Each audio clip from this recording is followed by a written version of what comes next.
એક 34 વર્ષનો માણસ વિરેન જીવનમાં બધું જ ગુમાવી બેઠો.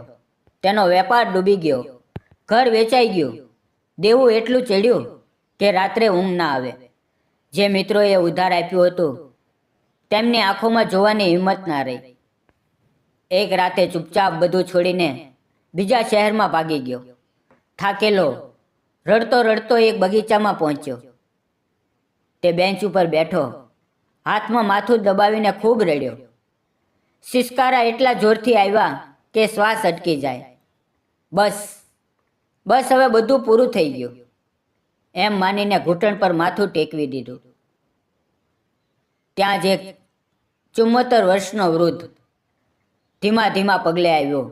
સફેદ વાવ, ઝૂકેલી પીઠ, પણ આંખોમાં એક અજીબ ચમક. તેણે વિરેન પીઠ ઉપર હાથ મૂક્યો અને ધીમેથી પૂછ્યું, બેટા બેટા શા માટે આંસુ? શું થયું?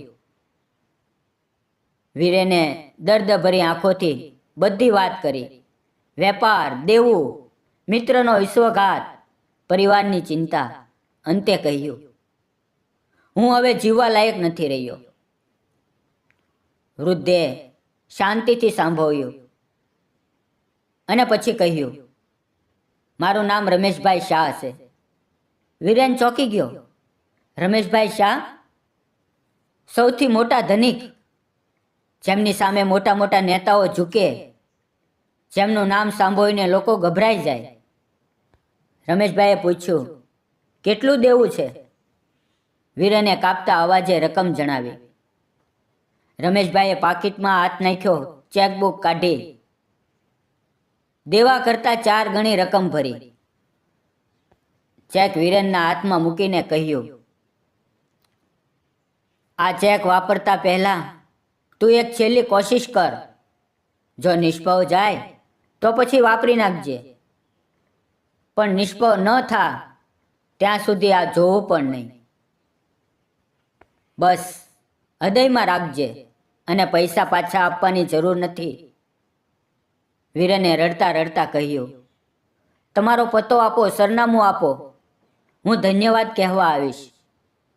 રમેશભાઈએ હસીને કહ્યું, હું રોજ આ બગીચામાં આવું છું, અહીંયા જ મળું છું.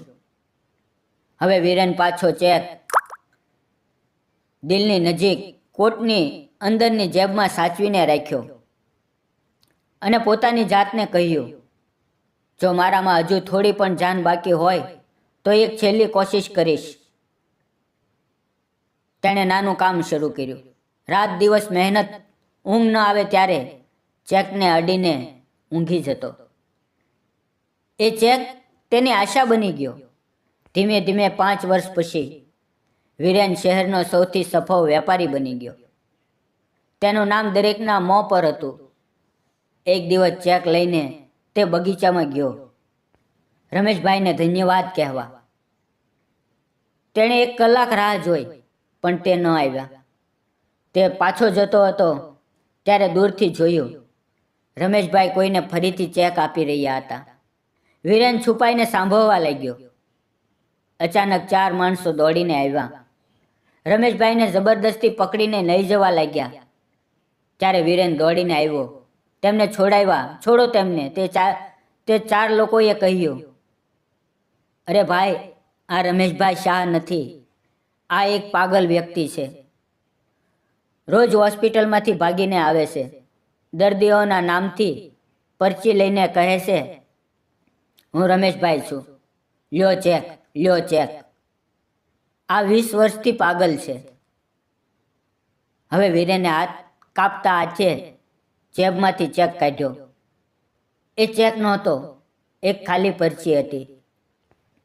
એ પાગલ વ્યક્તિના ખોટા કાગળોએ વીરેનના દિલમાં એટલી આશા જગાવી કે તેણે છેલ્લી કોશિશ કરી અને જીતી પણ લીધું.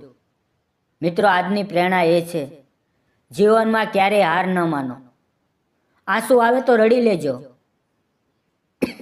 પણ હિંમત ના છોડો. ખબર નથી કયા રૂપમાં ભગવાન તમને મળી જાય. જે મળ્યું છે તે પ્રાપ્ત છે. જેનું મન મસ્ત છે તેની પાસે સર્વસ્વ છે. મિત્રો, વિડીયો કેવો લાગ્યો કોમેન્ટ જરૂર કરજો. ધન્યવાદ મિત્રો.